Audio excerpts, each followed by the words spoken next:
Bumili ako ng unit.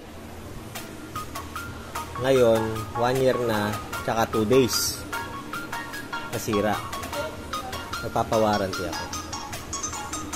No. Tapos sasabihin mo, lampas na sa warranty. Ako mo, pre.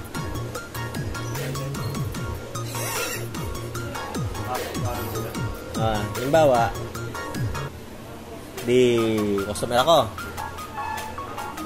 Bumili ako last year ng unit. 1 year ng warranty, di ba? Lumampas na ng 2 days. Sasabihin na nating 1 day. Kahapon na expire yung warranty. Ngayon bumalik ako rito. Pinapa-warranty ko. Tapos ibibideo kong ganun.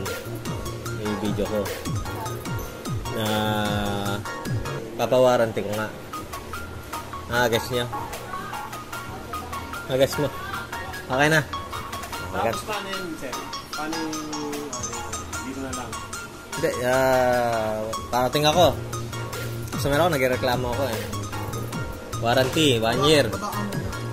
Papakot na. Hindi na, dito na ako. Bubungad na ako dito. Para makita nila ako sa Tapos dito na lang i-offer. Kung out of warranty ko, dito na lang i-offer. Hindi, magagalit ka. Magagalit ka, sabihin mo. Magagalit ka, mayari ako dyan. Basta uniform ako. Oo, okay lang, magagalit ka. Mayari ako dyan. Sabihin mo, out of warranty na kasi last kahapon pa yung warranty. Ha? Oo, sige. Magalit. Ganun na. Ganun na. Okay na. Okay na. Agets mo na.